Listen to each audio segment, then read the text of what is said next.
Hello and welcome back to the Open Door Cutting Room Floor podcast. My name is Clay Wright, and it's great to be joining you in a little bit of a new setting. I like it. So this is, we did not remodel Pastor Jim's office, which is where we were previously recording, and we loved that space, but decided to move into a little bit of a new home. I like it. So we're excited for all that God is going to do in this space and in these conversations, and we're excited to continue to invite you along.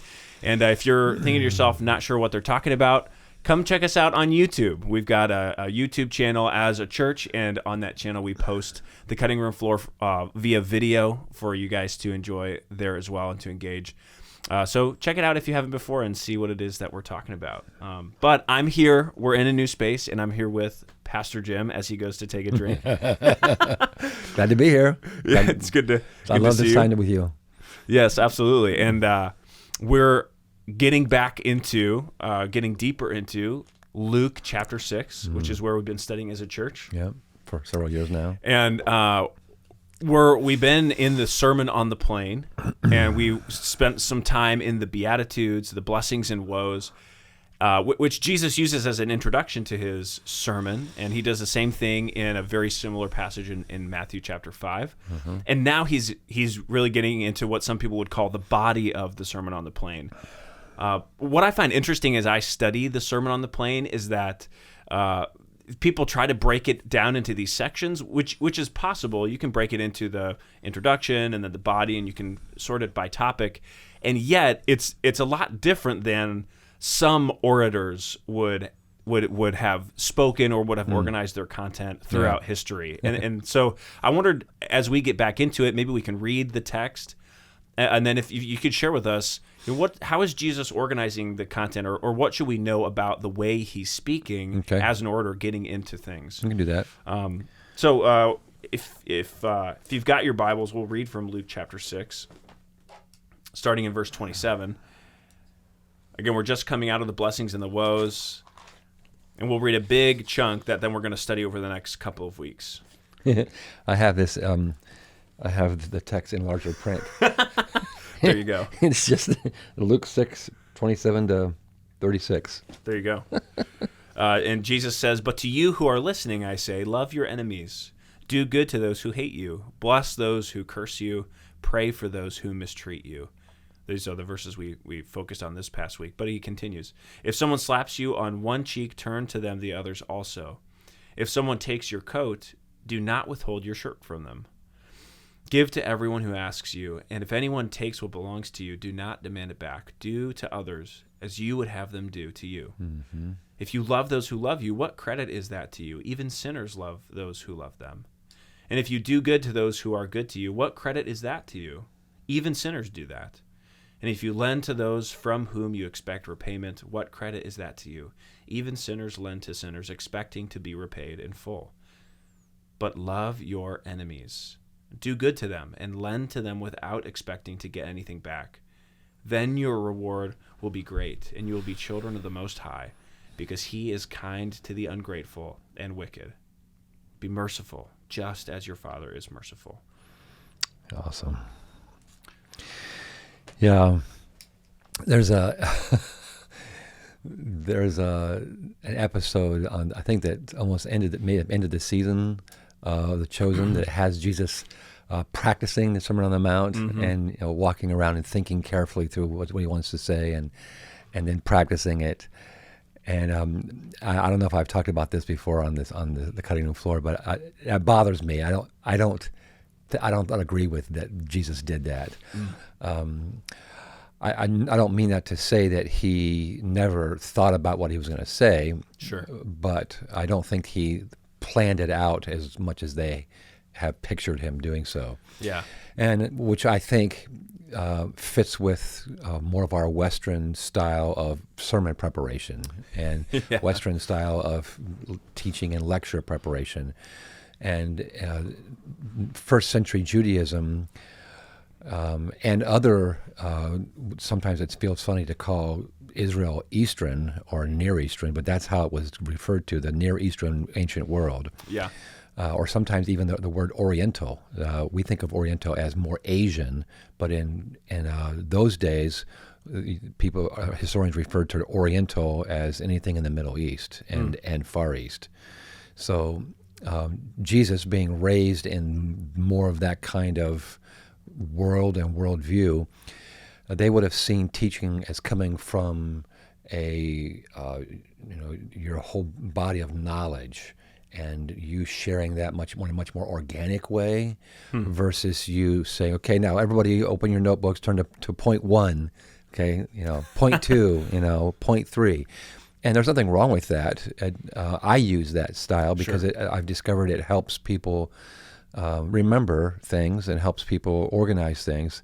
When I first started to preach, I'm more of a flexible person, so I was very unstructured, and both in my leadership and in my teaching, I was very unstructured, and I discovered that it frustrated some people to try to follow me when I was as unstructured as I was. Yeah. It was like a pinball machine bouncing all over the place, and so just out of this is the way I've changed a lot of things in my life, out of an attempt to be more effective to the audience I was speaking to, I became more structured in my speaking and in my leadership. And so Jesus is speaking to an audience that's used to more of we might even use the word random, but that's not the best word to use to describe Jesus, because random doesn't sound like it's thought through at all. Right. It's thoughtless almost. Yeah. But he would have been thinking and speaking in a much more organic way. So as I talk, this thought goes here and that thought goes there, kind of like the way Paul writes in his epistles. And so, when you look at Jesus' teaching, as I said Sunday, it's not like there's 4 or 5 different kinds of people we're supposed to love. Number 1, enemies. Number 2, those who insult you. Number 3, those who love you. But that's kind of how I've broken it out. Yeah. Just because I want to try to pull as much meat from this as possible. And if I talk on the first Sunday about things that we're going to talk about later, it's like it's like, for instance, you're teaching in 2 weeks, right? And I want to be careful I don't steal your thunder as well with the other campus pastors. Sure. Like verse 31 is a very significant verse. Do unto others, or verse 32. No, what is it? Yeah, verse 31. Do unto others as you would have them do to you. That's like the most like the centerpiece of the text. I'm not covering that, although I wish I was. That falls the week that all the campus pastors are teaching. Right. And so I broke this up in a way that fits our style of teaching, which is series. We're trying to cover, Jesus spoke this in about a minute. Right. We're going to spend 4 weeks, 5 weeks, 6 weeks on it, and to try to not only give us opportunity to dig into it deeper, but also to kind of keep a structure that we can all follow along instead of each week kind of darting around. Yeah. So it's one of the things that I don't want us to think of Jesus's and other first century teachers as their teaching is wrong, or like I said, random or scattered. Yeah. Or unintelligent or anything like right. that. Which, it's just us looking at things from our Western eyes. Exactly. And we're so yeah. Egocentric. We see everything as like our way is the right way. That's right. Well, and you see that it's so deeply embedded, even like when you study the history of the church. It's so funny. Before I had some serious classes in church history, I don't know that I even realized that the Eastern Orthodox Church existed. Probably not. We never talked about it. And so if you look at the Eastern Orthodox Church, some of these similar themes come up where they're much more comfortable with mystery and a very organic development of things, whereas in the West, the Roman Catholic Church developed this, sort of like the Roman legal system, all these structures and rules and canon law and all that, which has deeply impacted the Reformation, which us reformers spent 500 more years with the Roman Catholics than the Eastern Orthodox did. So some of these comparisons reign true even today. Well, and even that Roman legal system, that Roman structure, that Roman way of that Latin way of doing things was influenced by the Greek world. So that's why historians almost always talk about the Greco-Roman Yes. influence, Greco-Roman culture, because you almost can't separate them. Right. Now, obviously, you can before the rise of Rome. You can talk about the Greek world. That's for sure. There's lots to be said there. But once you get past, past around 200 BC or 150 BC. Now you're into the Greco-Roman world, they're almost so blended you can't separate them. Yeah. And so the great Roman Empire was very influenced by Alexander the Great and his empire. Yeah. And it's when we think about Jesus delivering this sermon in a very Jewish, very rabbinic, very Eastern way, you can see some of that contrast come through as well in some of Paul's letters where he's saying, people are kind of dogging on him because they're like, you're not really speaking the way that we're used to. You're not speaking with power. Corinth, because the Corinthians, presumably, we're making an inference, but they may have been more used to a Greek style of oration that was more structured. It was definitely you think back to your literature classes with pathos, ethos. Right. The other one I can't remember. Pathos, ethos, and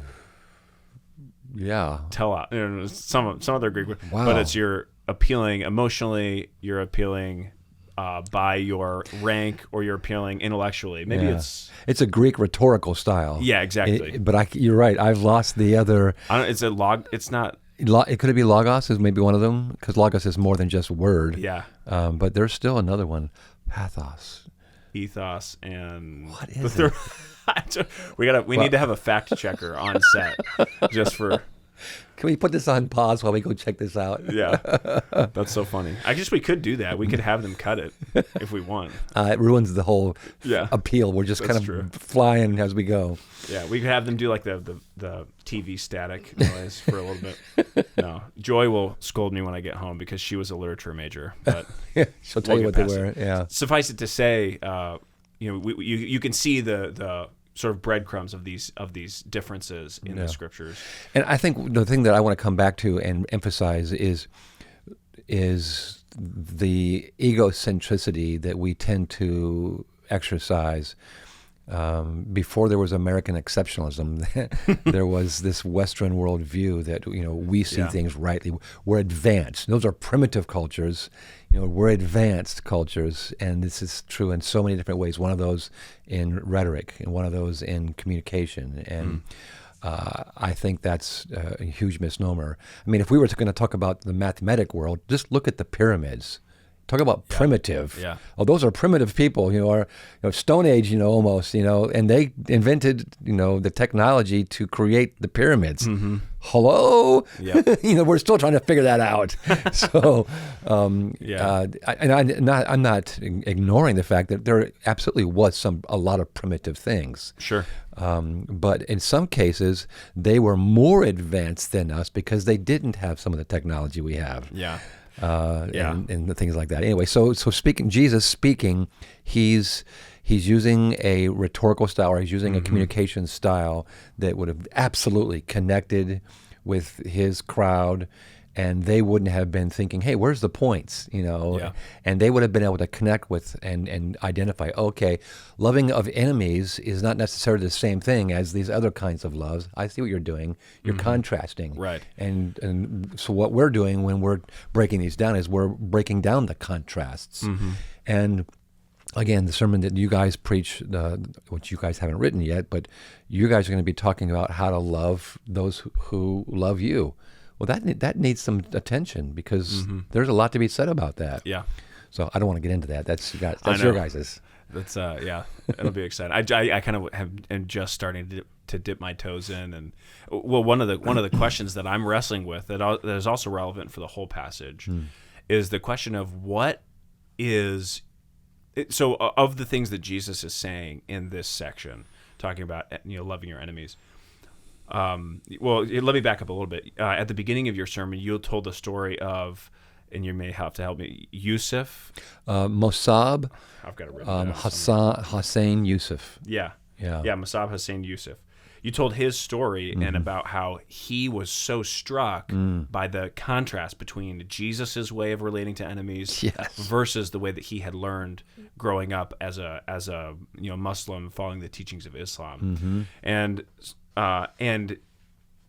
yet, as you study in critical scholarship or in commentaries, a lot of folks will say that many of the things that Jesus was saying have analogs. There are other folks who were alive at his time or who preceded him, ethical teachers, things like that. There's some passages in the Old Testament or in the Apocrypha that say similar things to what Jesus is saying. So the question that I want to raise is, what of what Jesus is doing here is new or unique, and should that bother us if Jesus is borrowing things from the Old Testament or from other contemporary teachers? It doesn't bother me. All truth is God's truth, and so Amen. So Jesus was a man of his times, and so by the fact that he's referencing other kinds of teaching without footnotes, doesn't make him a plagiarist. I was about to say they didn't have plagiarism laws back in the first century. But that was actually a very common way of rabbinic teaching, is that you did quote either by name, Rabbi Hillel says, or it was such a common teaching that you quoted it and everybody knew. Oh yeah, Shammai taught that, Hillel taught that, and it was a very common teaching. So. Sometimes Jesus uses that as a contrast, like in the Matthew passage, you have heard that it was said. Oh, he's referring to Old Testament teaching, he's referring to current rabbinic teaching, and then he's contrasting, so that he's acknowledging that. But other times he is using contemporary teachers, contemporary rabbis, and building on that or incorporating that. And so, again, just like Jesus said, I didn't come to abolish the law, in the same way, I'm not coming to abolish all teaching. There's a lot of good teaching around here. So, it doesn't take away from the uniqueness of Jesus. Sure.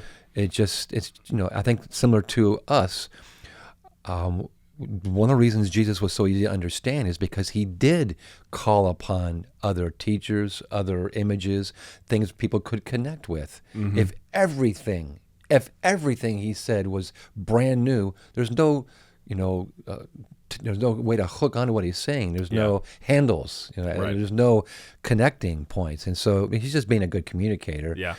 And, for sure, one of these statements you guys are going to end up covering in verse 31, do unto others as you would have them do unto you.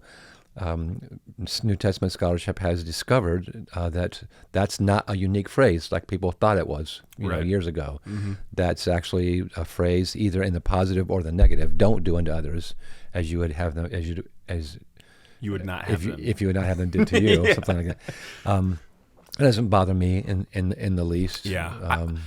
It's funny when I remember first discovering that, and it did bother me. I was like, oh, I want it to be you. I want it to be, everything that Jesus said. But at the same time, I totally agree with a lot of what you're saying, that one of the marks of a good teacher is being able to shift our perspective on things that we take for granted. And so the ability of Jesus to bring these ethical teachings into a new context, a new perspective, that sheds new light or that exposes them for what they are, speaks to his prowess as a teacher. And I believe that's one of the things that he's doing in the whole Sermon on the Plain, is that he's casting vision for how to live as a citizen of God's kingdom. And that is was still not totally unique to Jesus, but that was the heart of his message.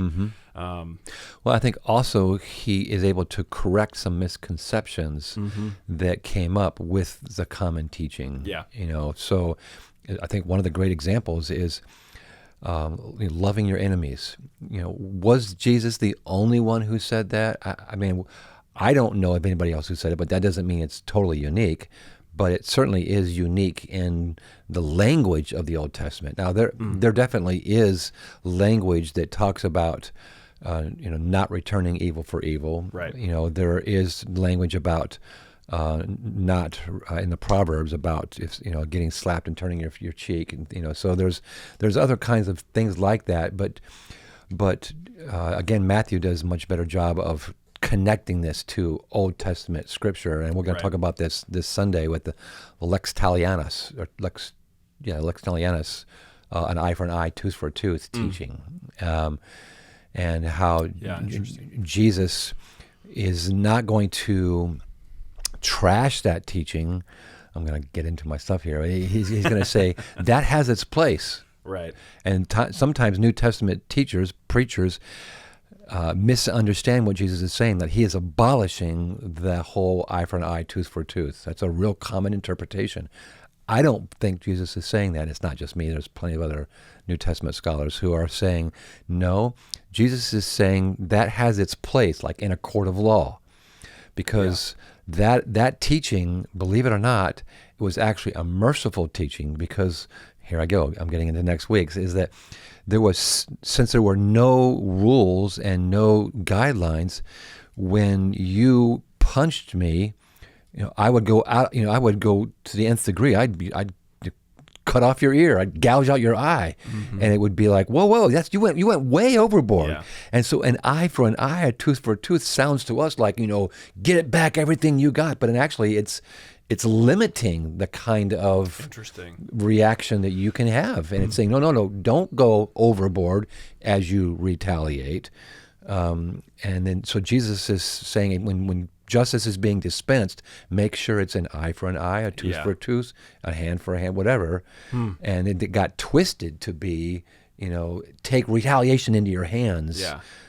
Whereas Jesus was making it more about when you go to a court, when law is being enforced, when justice is being dispensed, which happened at the city gate.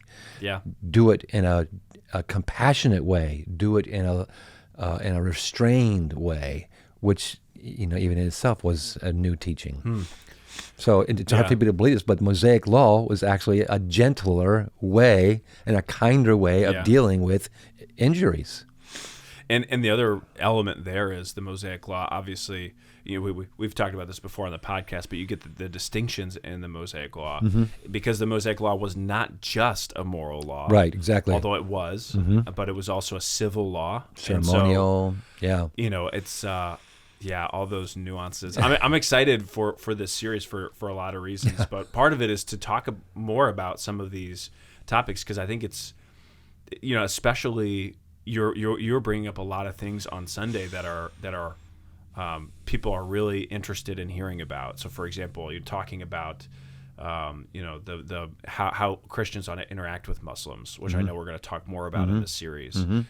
Talking about even the Israel-Palestinian conflict, which I don't know what your plans are to address that more or not, but this is one of the difficulties is you're looking at these national conflicts, and Jesus is teaching a personal ethic, and how does that apply to these broader issues? And those are all really valuable questions that I think are worth talking about. They are, yeah. So that's why we never run out of things to talk about. Yeah. I don't know. Do you want to talk about any of that now, or are you going to cover that later? I'm going to cover some of that later. So let's talk about that on the cutting room floor episode for those sermons. Great. Okay, good. Because I wasn't totally sure. I just wanted to. But some people may be wondering, are we going to talk about that? The answer is yes. And that means that's going to keep them listening to the sermons and keep them tuning into the episodes. That's right. That's right. Well, so and I do have a little bit of a question along those lines. We're talking about, obviously, Jesus is speaking into a first century Jewish context, and you said when the audience that he was speaking to would have no question about who their enemies were. Right. And honestly, it's very unique as Americans that we don't have this automatic jump to, these who my enemies are, because so much of human history has revolved around these cycles of violence and these cycles of hatred and identifying enemies and then going out to conquer or destroy them. So we've enjoyed some peace in America to some extent. I actually think those days are fleeting, Clay, because the reason why it's true that America doesn't, as a general rule, I'm going to just be real, glump all of America together, Yeah. which you should never do. But the reason why, as a general rule, we're not good at rushing to identifying our enemy is because of the Judeo-Christian ethic that informed so much of the teaching, the ethics, the law, the manners, the way of living in our country. And as we move farther and farther away from the foundations and the influence of the Judeo-Christian ethic, we're going to see, and we are seeing, more and more people who are able to instantly identify their enemy because they were not raised in or shaped by that Judeo-Christian ethic. It's leaving our country. It's dissipating, and I think that's one of the reasons why you're seeing more and more riots and more reactions that are just like, oh my gosh, you're going overboard. On the other hand, there's also deep frustration. I don't want to, again, paint all riots. There are lots of times riots happen because people are so frustrated that we don't deal with it, we don't act on it, we ignore it, and they feel like the only way we can get people's attention is to riot. I disagree with that, but I understand where they're coming from. It's coming from frustration. Yeah. No one's listening to our voice. And so... but again, I'm getting off track. Back to the whole idea of the first century could easily identify multiple enemies, and as we said, like a Roman soldier, and or a Roman battalion, in their city or in their province. Right. And so, it wouldn't be so much that you're a Roman centurion whose name is Clay. I hate you.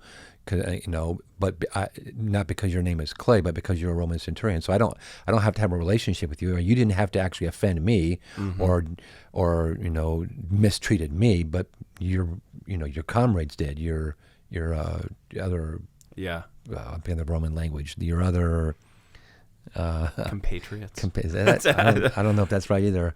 The other people in your battalion, sure. Your teammates. Yeah. And so I hate Romans, and you are a Roman. I hate you. And I think so. Here's an interesting thought. Maybe you can tell me if it's interesting, but I'm sure it is. We talk about ancient. So in America, we're a very individualistic culture, and so we tend to think about enemies in an individualistic sense. That's not necessarily true because there has been more tribalism at play in America, but by comparison, back in the first century, we tend to contrast it with they were much more of a communal culture. They were. And so did that impact how they viewed enemies? Sure. It just added to the amount of enemies. So they still had personal enemies. Okay. You did this to my family. I hate you. You did this to me. I hate you. I'm going to get back at you. I'm going to retaliate. Sure. But in addition to that, there was the communal, the tribal, the racial, the Jew versus Gentile. Oh my goodness, So it just multiplied the amount of enemies that I have. Instead of it just being personal or retaliatory, it's also corporate. And that's a little bit of what I was trying to get at with the far and distant, or close and distant. Yeah. Close and far. And also then the personal and the political. Right. In the first century as well as today, there are more and more people, and especially American politics, who, tweet as if they hate you because you're of another political party. Yeah. Sometimes I will read examples of social social media, whether it's Instagram or whether it's a TikTok or whether it's a Facebook post or whatever.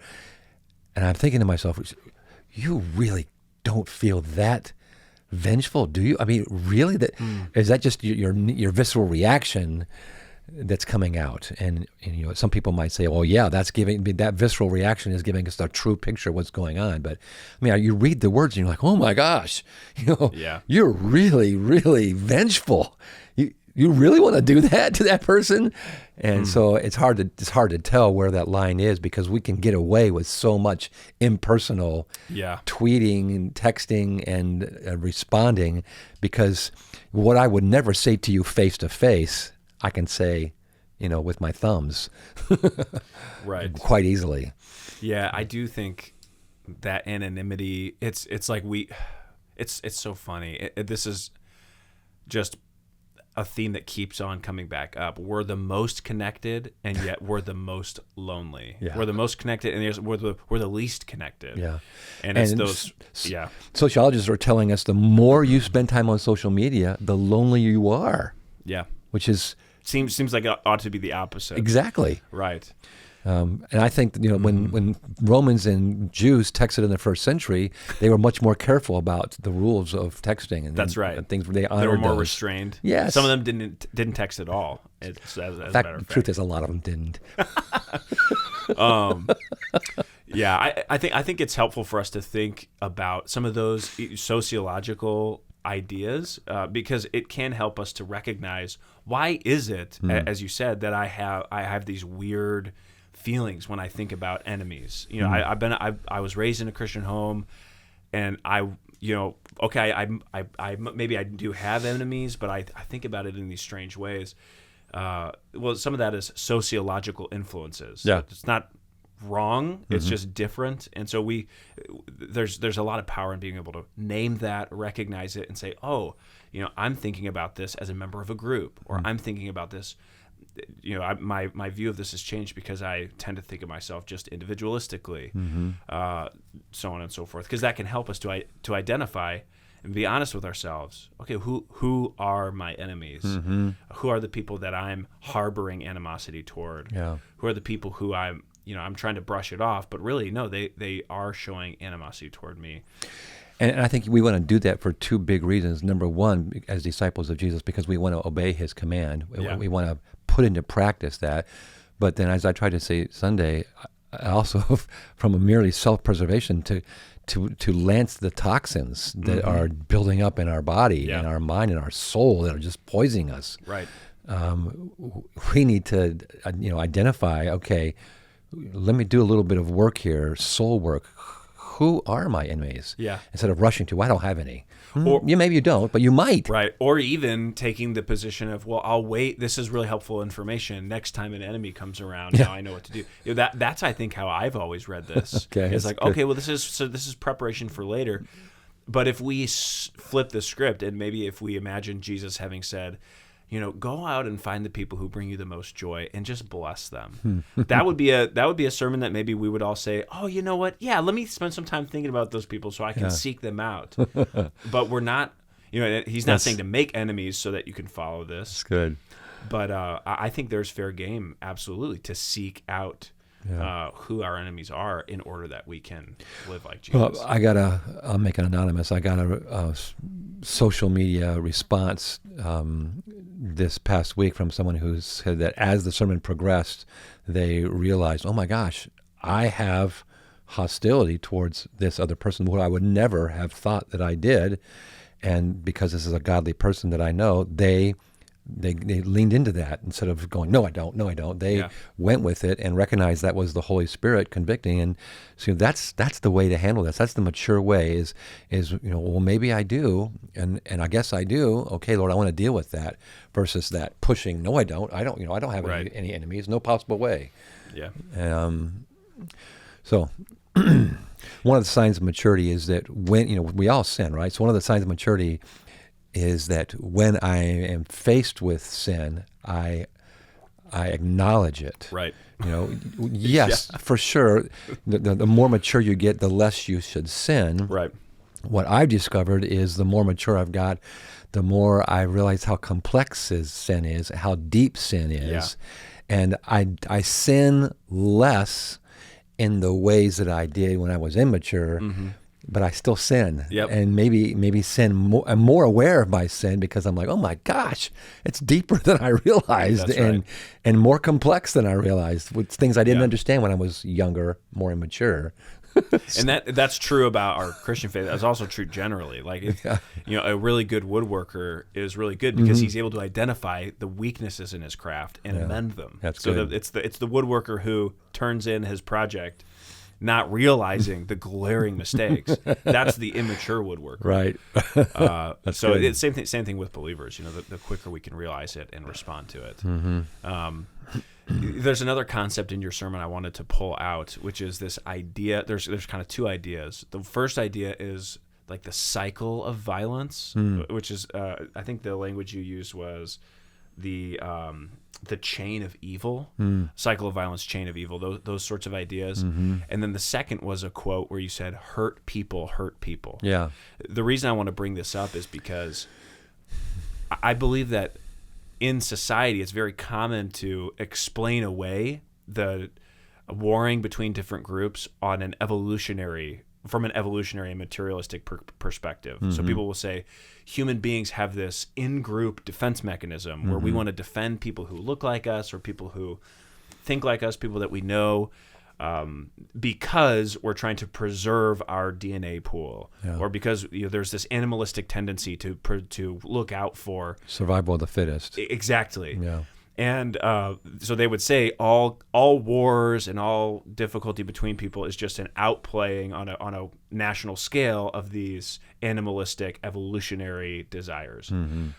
What's the Christian response to that as we're thinking about human nature, and then ultimately how we can, lean into the new nature? Well, some people might be offended by this, but I do believe in evolutionism. It's small e, and in that things evolve. Sure. I do not believe in capital E evolutionism. Evolutionism. Yeah. So yeah, as the human race progresses and let's say continues, sin evolves. And systemic evil begins to become a thing.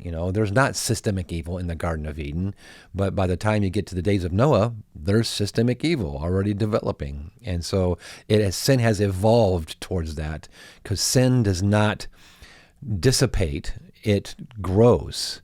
Violence does not dissipate. Violence begets violence. We're going to talk about this next week. When you respond in a retaliatory way, you're escalating the violence. And so it's like what's the second law of thermodynamics? That things entropy is happening, that things wind down. Well, that's not true for sin. Sin grows. It's a cancer. Interesting. It's a cancer, and it will continue to grow unless it's dealt with. And so as it grows, it evolves, it you might say matures, it develops. Right. So in that way, that's the Christian response to, the evolution of sin. That small e. Yes, we can. And some people can't bring themselves to say that because I just said the evolution word. Christians don't use that. Come on, relax. Yeah.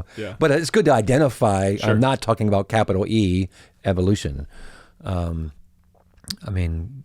Development is things evolving, things growing, developing. So, as our world. I use the word progresses, and it feels like we're not progressing in so many ways. We're regressing. But as we move towards a theological end, just like Paul said, sin will get worse and worse. Days will get more and more evil. Things will begin to happen in relationships that'll become more and more ugly. Yeah. He predicted that. The world will not get better and better. It will get worse and worse. Now we're slipping into some eschatological, viewpoints. Yeah. Look around. It's unless the gospel invades a culture, a group, sin just gets deeper and deeper, gets worse and worse, more and more destruction happens, and we end up destroying ourselves. What's so interesting to me about this concept, talking about these cycles that, if not interrupted, they will lead to destruction, is that in a lot of contemporary literature and a lot of popular movies or TV shows even that people love, a lot of it has to do with initially the conflict is presented in a very simplistic way, where there's the good guys and the bad guys. But as the story progresses, you begin to see, okay, well, the bad guys have motivations as well. So, for example, in the Avengers universe, Thanos is a great example of a villain who at first you think he's just this, murderous personification tyrant of evil. Yeah, but then you come to realize that there's, his home world was destroyed because of overpopulation and these sorts of things. So it's like hurt people. Exactly. Hurt action figures. Yeah, but there's this. The reason I believe that those stories do so well and are so compelling is because they are getting something right about the story of the world, which is that. Things were intended to be a certain way. They have not gone that way, and as a result, there's we live as damaged people. Yeah. And you can see. Let's just stay with your whole comic world, the Avenger, and larger than that, the Marvel world. In the early. Not that I'm a historian of comic books by any stretch of the imagination. I don't even have one, and I was never a big comic book fan. But I was a big Superman fan. Sure. And so early Superman movies and other kinds and comics. It's real, like you said, real simple, black and white. Good person, bad person, and that was. A reflection, I think, of how people saw that things are really, really simple. And as we began to see, there's more complexity to that, it also began to make us wonder, will this world get better? And if you think back to, like, for instance, the end of the 19th century, so the 1800s, there was this growing sense that the world's getting better and better. We're on the edge of this industrial revolution, and we're getting rid of this disease, and we're getting better at this, and life is getting better, and it's because the human race is evolving and getting better, and people are becoming better kinds of people, and it's just getting better and better and better. And then what happened? World War I. Yeah, and we descended into the most vicious kind of. World War I was a bloody, gory, hand-to-hand combat war that just rocked the world of the theologians and philosophers who kept, and the educators who were like, we can just continually educate people to be nicer and nicer, and we're getting better as a race, as a people, and they couldn't. How do you deal with the carnage and the violence, and that's just not a strong enough word, of World War I? And it just set everybody back to like, no, we're not getting better. We are deeply evil, and when pushed and threatened, we will resort to these animalistic, fight and flight impulses, and I think there is two kind of streams. There are still people living in the ignorance of, we can get things better and better. We just have better technology now. There's better revolutions that will affect us, and we will eventually get rid of all evil and get rid of all diseases. And they're back in buying into that old lie. Yeah. In the meantime, there's also another stream that have learned something from World War I and realized that there's a complexity about the human mind and the human soul and evil, and it's not simple. Yeah. And there's almost two streams of literature and media that are exploring those two things. And some people like the simplistic, there's a hero at the end and everything gets resolved, and others are like, oh, things were left unresolved, and I like that, because that fits my life. It's right. Unresolved, and it's almost like we're creating two different kinds of moviegoers and book lovers. Yeah, and it's, I guess in some sense, when you think about the biblical story, there are elements of both. Yeah, because maybe in a meta-narrative sense, it's not that God and Satan are equal opposite forces, but there is a sense in which God is at work to heal what has been broken in the world. So that's a black and white issue. There's good versus evil. There's kingdom of light versus kingdom of darkness. That's right. Right. And yet, within every human heart, there's this mixture Mm-hmm. because we have a sinful nature, and yet we're made in God's image. And Right. so we have this, which Paul talks about, this tension in Romans chapter 7. And then that's what can make our personal relationships so difficult, because we can be tempted to demonize people, Mm-hmm. to write them off. That's one of the reasons I so appreciated your point about how can we go about humanizing people who are different from us, Mm-hmm. who look differently from us. Whenever I teach anthropology, which is the doctrine of what the Bible teaches about humankind, this is my main point. If I've got one lecture to talk about it, I end it by talking about how if we could just treat people as though they were made in God's image, Yes. it would change the world. Amen. Because that allows us to, it stops us from objectifying people. Yep. And reminds us of the humanity of one another. And when I can objectify you and dehumanize you, I'm more comfortable with my violence against you. I'm more comfortable with my, immoral treatment of you, which opens up a whole nother world of, pornography, for example. Oh, yeah. If I can depersonalize that person, then I can rationalize my immorality that I'm committing when I, look at magazines or engage in pornography in any kind of way. And that's one of the reasons why acknowledging the sex trafficking industry and the role that the porn industry plays it, why that is such a powerful tool for men and women to learn, is because it helps us to humanize people. Yep. And that's the worst thing that pornography does, is the dehumanization of women mostly, Absolutely. but of men too.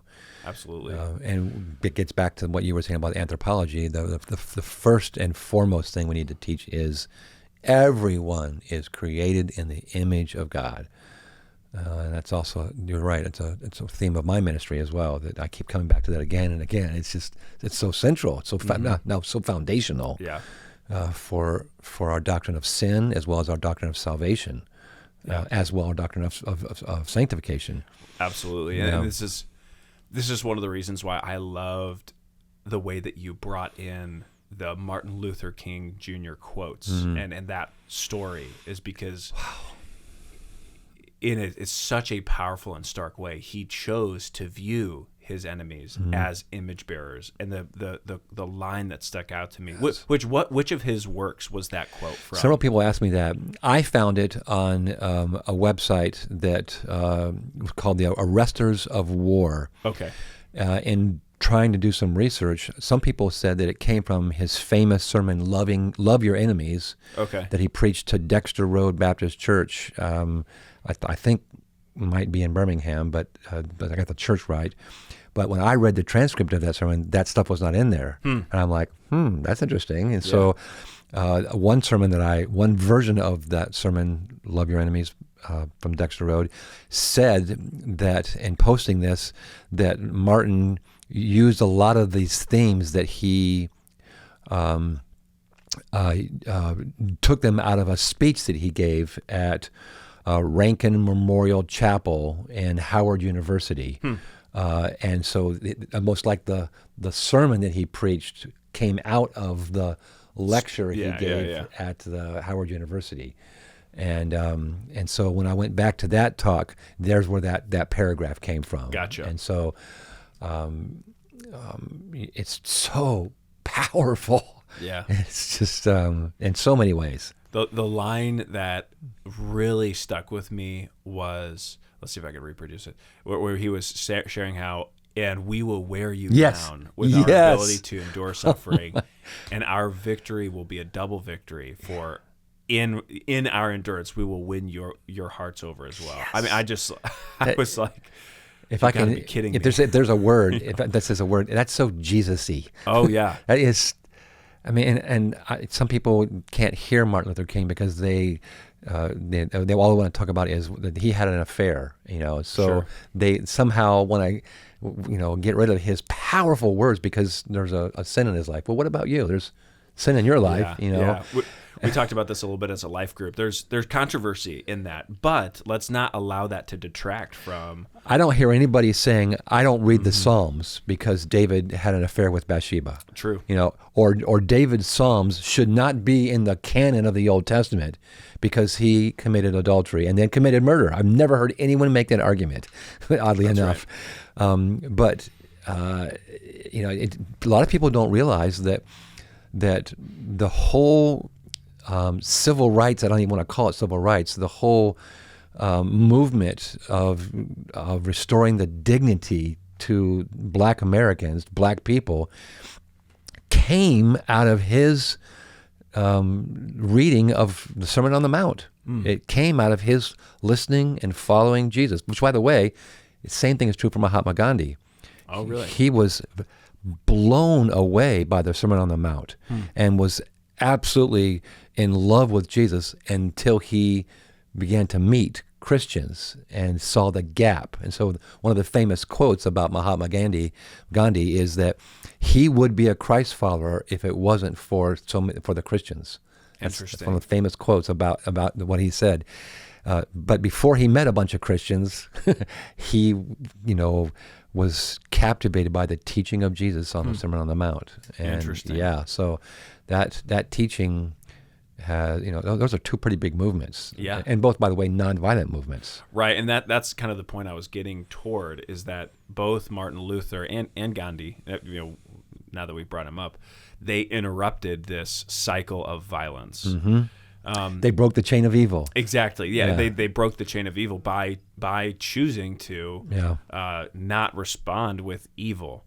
Yes, we're going to talk about that this Sunday. Yes. Yeah. Well, so this was one of my questions that will be a cliffhanger. But how did obviously they are reflecting? Well, maybe not obviously, but they're reflecting on the teachings of Jesus. Oh yeah. But Jesus did not just teach on this. He, in himself, was the ultimate interruption to the chain of evil or the cycle of violence. So I don't know if you may want to save that for Sunday. Yeah. But that's one of my favorite, because for me, I love good stories, but I love when those good stories are a reflection on the great story of Jesus. Well, since you love good stories, you've heard the name Leo Tolstoy, right? Yeah. Mm-hmm. Okay, so he is, I think, the first guy that used the idea of breaking the chain of evil. Interesting. Of all people. Huh. Yeah. Trace that out, and it's Oh man, now I got homework to do. But suffice it to say, these ideas of the reason that, maybe suffice it to say this, the reason that Jesus was able to do that is in part because he humanized and personified it. Yeah. Well, he personified it, but also he was able to view people as folks who were worth saving. Yes. Folks who were worth forgiving. Even Romans. Yes.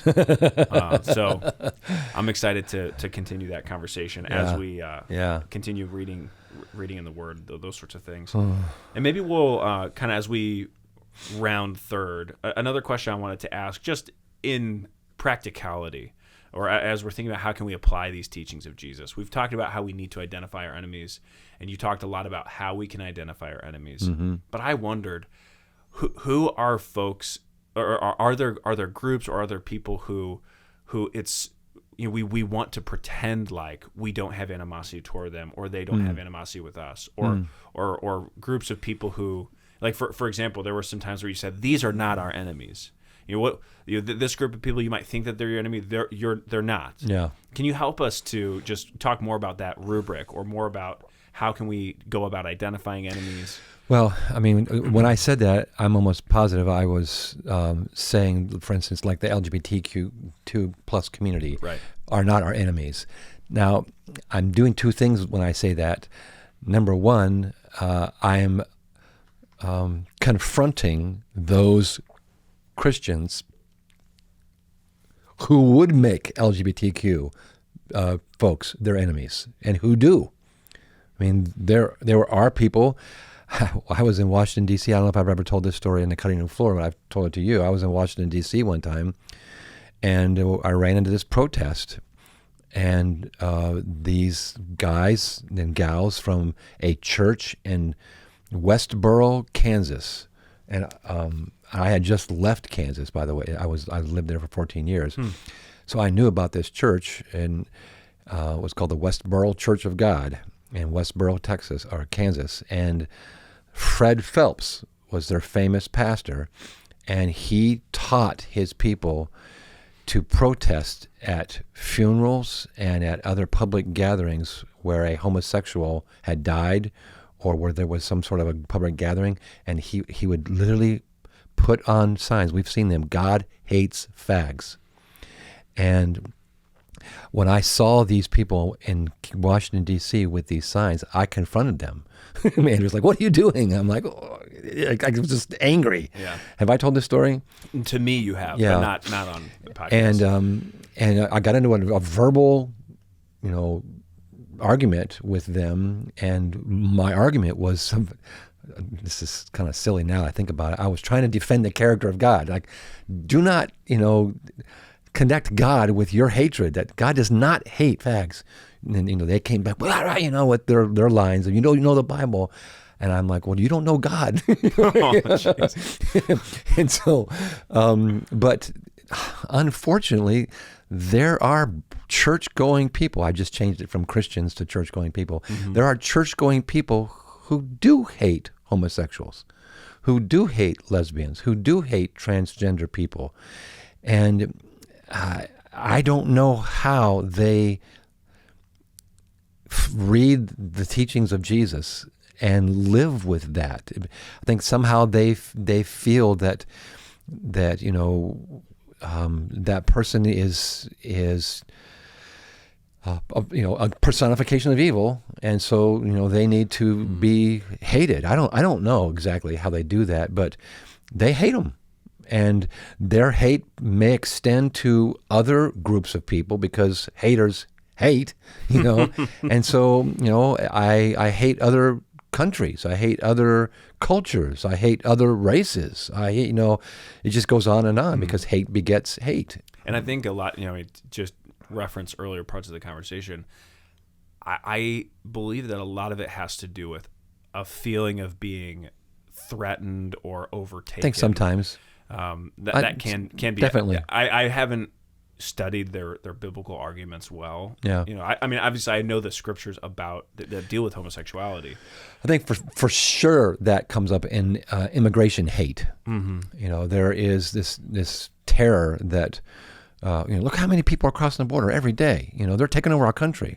And I suppose if you were to extend out that kind of, border overrun over years and years and years, you could get to that. But I think those people forget that we are a country of immigrants. Mm-hmm. I mean, it's true. Come on. Yeah. Where did America come from? We used to celebrate Ellis Island, Yeah. And now we're using that very same argument to get rid of those. We're those. Yeah. That's who we are as America. That's what, we're a melting pot. So, but I think you're exactly right, especially in the immigrant argument, that fear that they're going to take over, or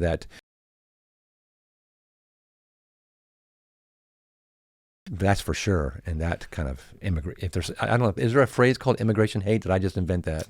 I haven't heard it used like that. There is one. Yeah. If it's not been used, that's a real thing. Yeah, because I think a lot of times when our responsive hatred can come out of a place of fear. Sure. It can come out of a place of, well, look what they're doing, or what are my kids going to, Sure. I need to protect my children. These Absolutely. sorts of things, which just like a lot of our reactions can come out of a core fears. Fear of yeah. We talked about that earlier.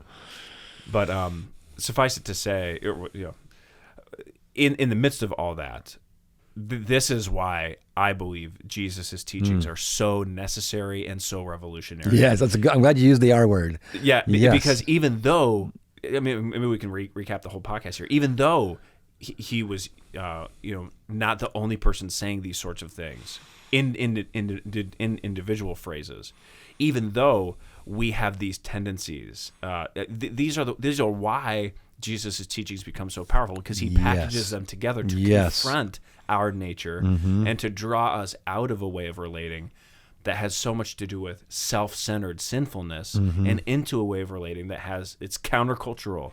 It's counterproductive in the ways that the culture wants to be productive. And that's one of the things I was trying to do in the sermon, was to get to that and to challenge people to, address the question, who are my enemies? Right. Instead of rushing to, well, I don't have any.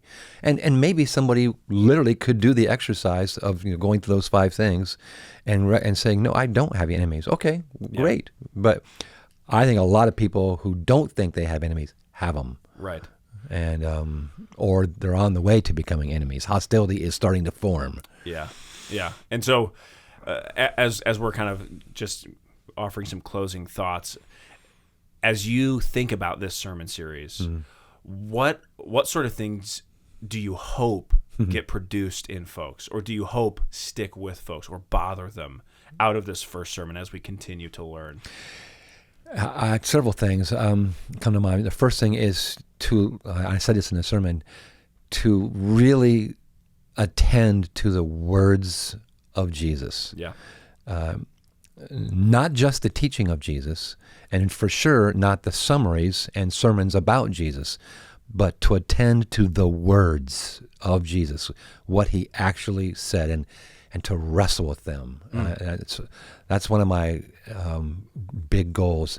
And then, of course, secondly, is actually the name of the sermon series, that we would expand our circle of love. We would love like Jesus. Yeah. That's kind of my ultimate goal with this sermon series, and maybe my whole ministry, is that we would love like Jesus. Yeah. And I think his revolutionary words in the Sermon on the Mount and the Sermon on the Plain, if we don't rush through them, I was joking with you earlier that, I know a lot of pastors that would teach, one sermon on Luke 6:27 to 49, or maybe 27 to 36, and we're doing, like, we're going to do 6 sermons on 27 to 35 or 36. Yeah, 36. So why? Because it's when we gloss over the words of Jesus, we miss so much. And one of our problems as disciples of Jesus is we're not, I don't think we're sitting with and living in and marinating in, the words of Jesus enough. And so they lose some of their power because they just, because it's just, well, there's a guy named Larry Crabb, who's one of my favorite authors and has mentored me from afar. And when he would teach, he's dead now, or more alive than ever in heaven. But he spoke with his sentences. Every sentence was dense, and I constantly want to just stop him and go, "Can we just think about what you just said? Don't say anything." And the next sentence, equally dense and just powerful, deep, profound. And he would just stack these dense, profound sentences one on top of another. And you're just like, you would like, oh, and then, oh, and then you're over, you're in wonder, and then you're engaged, and then you hear another one, and then you kind of get discouraged because I want to spend time thinking about that. I think that's what happened when people heard Jesus. They were in awe at what he said, and then the very next moment, overwhelmed by, you keep saying things that are just so mind-boggling, and I can't process them all. And I think that's one of the reasons why we don't have any talks of Jesus that are 40 minutes. And, maybe he did speak because there's a couple of times where he says he spoke all afternoon to the crowds, Sure. And it's hard to imagine people coming 10, 20 miles to hear a 5-minute talk, But, we have summaries of Jesus' talks. But I think one of the reasons he uses parables, not just my opinion, but other people think one of the reasons he uses parables is because they made people think. They weren't made to be a teaching with closure. They were made to be a teaching that provoked you to think. Yeah. And he left you hanging, which is a brilliant communication style in itself. Yeah. Which is another podcast. That's right. Yeah. And I'm sorry for rambling. I think that's wonderful, because we do want to be, to quote Paul, stirred up toward love and good deeds. Yes. And I pray that that's what the words of Jesus always do to us, that we never become Amen. trite or lackadaisical with the things that the Jesus who came with a limited period of time to die for us wanted us to hear. Yeah. And then the things that God, by his Spirit, ordained to be recorded for us out of the sayings of Jesus. You know, this is really significant work that we're doing. So, and I pray that it leads us in that way. It is one of the biggest arguments for slowing down with the words of Jesus. Absolutely. Yeah. So I'm looking forward to slowing down in this sermon series, to expanding our circles of love, and to doing it along you guys. Thanks so much for those of you who made it to the end of the podcast. We love having these conversations. And if you're enjoying them, leave us a like, leave us a little review, let us know something that stuck out to you, and continue sending us your questions to podcast@opendoor.tv. We would love to continue bringing you guys in Absolutely. to have the conversation with us. But until next week, we will go ahead and sign off. Thanks so much for joining us for this episode of the Open Door Cutting Room Floor podcast. But don't let the conversation end here. Find a group where you can deepen your roots at connect.opendoor.tv. And don't forget to submit your questions to podcast@opendoor.tv. Have a great week, and we'll see you Sunday.